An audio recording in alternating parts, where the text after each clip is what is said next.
Hello you guys, welcome back to my channel. I am so happy you're here. If you're new here, hit that like and subscribe button.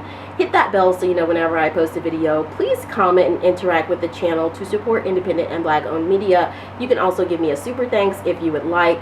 Guys, preparing to go on vacation, so I'm trying to give you guys as much content as I can before I go, but know that I still love you.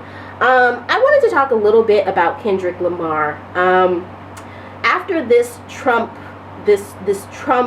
election and this Trump hearing, not the Trump hearing, but rather this the selection of this convicted felon as the leader of the free world, I think a lot of people are looking for hope. I think a lot of black people kind of know this show. We know this game. We've been here before.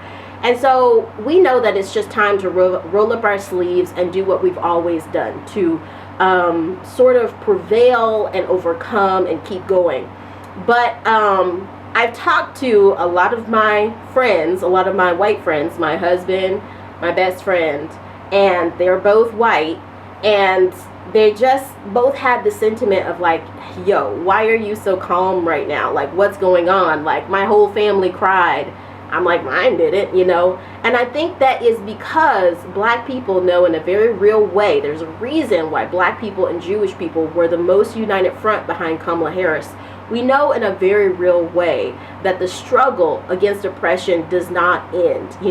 These supervillains don't just recede into the background and go, you got me, and then they just are like, oh, I'm defeated, white flag, okay. No, you have to keep fighting. And something that I want to sort of give you all, black, white, Latino, Asian, whatever viewer, as a bit of hope and something to recognize, is that black music has always been a huge part of activism in the United States of America.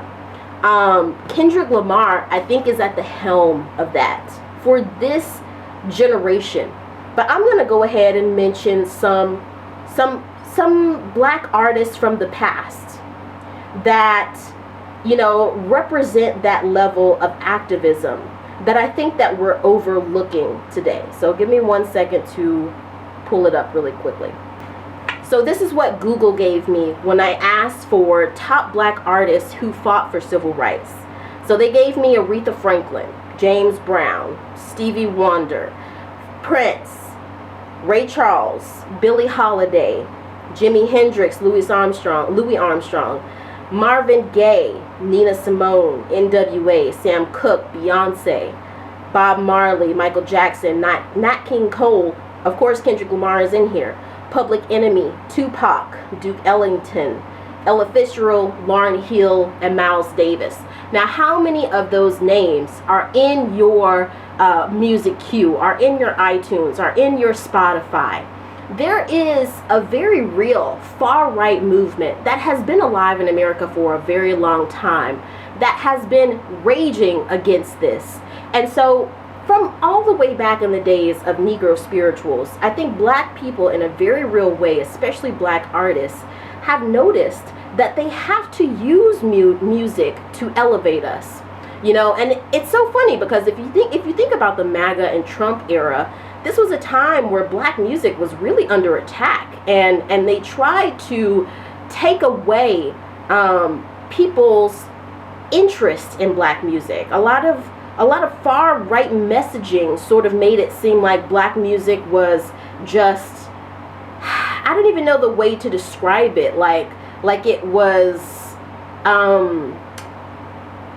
detrimental for our children almost, like it was just not safe for young ears or even adult ears, and that it was full of just full of gangsters and no good deed doers, almost like that, while forgetting the political discourse that exists in black music.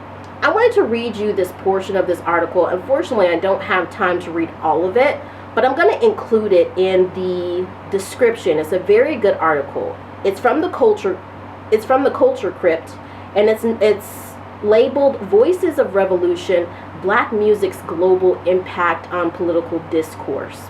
I'm going to skip down to the part that I want you to hear the most. It talks about Kendrick Lamar. So just, and this point speaks on Obama a bit. So it says, yet despite these tribulations, it's talking about, oh, I'm sorry, let me go up a bit.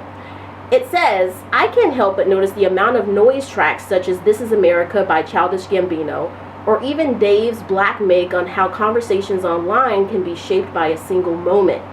These tracks are examples of music that genuinely shift a discourse on how it reignites the anger many feel. Anger. Think about the anger that's felt right now. You know, think about me saying my white best friend called me and said she was so pissed off, she wanted to hit someone. She and her whole family cried, and all the black people in my family are just like, well, time to roll up our sleeves and keep working, right? Even if it takes scrutinizing those in power or crafting compelling narratives that reflect the experience of black communities through lyricism. As I have stated previously, black artistry consistently maintains a prominent presence in discourse. In my opinion, Kendrick Lamar's All Right is one of the most powerful and impactful tracks in the history of hip-hop music. Lamar's lyrics delve deep into the struggles and injustices endured by African Americans, drawing from his personal upbringing in Compton, California, and broader societal realities. From the specter of poverty, police brutality, and systemic racism, Lamar paints a vivid portrait of challenges faced by black communities in America. I want to pause here and say I am so excited about the Super Bowl, because I think this is what all of America needs, you know, all races, all colors. We need that voice, you know, that Tupac voice, that Marvin Gaye voice, you know, that NWA voice of our time, that Bob Marley voice of our time, to really call people to fight and to stand up for your rights. The article goes on and says, yet despite these tribulations, he adamantly asserts the spirit and collective strength that ultimately prevail, affirming that they will indeed be all right. Lamar's masterpiece of hip-hop transcends the realm of artistry and becomes a rallying cry for social and political activism.